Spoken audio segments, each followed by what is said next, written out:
Poucos temas são tão controversos no ordenamento jurídico brasileiro como o reconhecimento do direito de propriedade à terra na sua relação com as terras indígenas.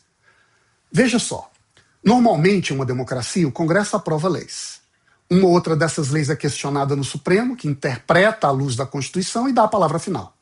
A partir daí, a política ordinária volta à cena, com novas disputas, novas agendas, um novo futuro. Em relação aos limites do direito de propriedade, na sua relação com as terras indígenas, o assunto continuamente volta à pauta dos tribunais. O Supremo decide, o Congresso reage. O Supremo decide, o Congresso protesta.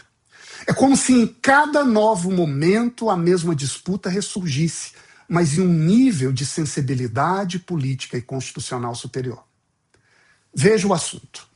Em 2009, o Brasil demarca a reserva indígena Raposa Serra do Sol. Fruto de uma tensão entre arrozeiros, indígenas, ONG, igreja, o Estado, o Supremo entra em cena e estabelece critérios para demarcar esse território. Uma dessas condicionantes era a presença indígena demonstrada na data de promulgação da Constituição Brasileira de 1988. Esse chamado marco temporal foi inicialmente colocado como um critério concreto para aquela solução de política pública local. Anos depois, a AGU utiliza esse critério como uma referência normativa geral para todos os atos da administração pública.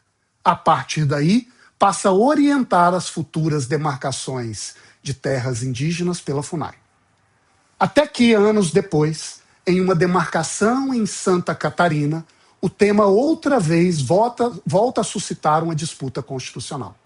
Chega ao Supremo em um recurso extraordinário, em que o tribunal, então, emite o seu juízo e diz que o direito territorial indígena, reconhecido no artigo 231 da Constituição, não depende da presença física dos indígenas no dia 5 de outubro de 88. Em outras palavras, o marco temporal foi rejeitado. Ano seguinte, 2023, a Lei 14.701 é aprovada pelo Congresso, que reinstaura o marco temporal por lei. A partir daí, condiciona a realização das demarcações a essa prévia demonstração da presença indígena. O que suscita, então, uma nova ação direta de inconstitucionalidade contra a Lei 14.701, que é votada em dezembro do ano passado pelo Supremo Tribunal Federal, que por 8-2, em um voto vencedor do ministro Gilmar Mendes, esclarece de vez a fatura, reafirmando o caráter originário do direito indígena e reconhecendo que não há a exigência de condicionar, de demonstrar a presença dos indígenas no território para que seu direito seja reconhecido. Ao mesmo tempo, o ministro também atesta que há uma omissão do Estado em realizar essas demarcações, como havia sido exigido pela Constituição de 88, no artigo 67 da chamada ADCT. Seja como for, o problema foi resolvido, certo? Não.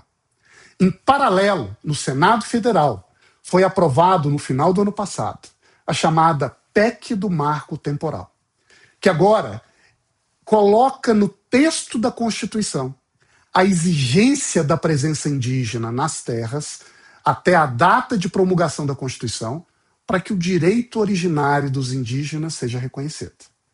Agora, o tema vai para a Câmara dos Deputados, que nesse ano de 2026, tudo indica, tomará a decisão de também aprovar a PEC, que entrará em vigor, atualizando a Constituição de 88.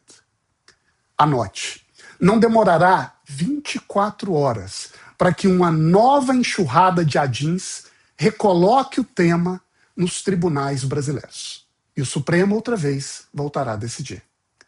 Agora, no entanto, a disputa não é mais apenas uma questão de política pública pontual em um estado, de Roraima ou Santa Catarina.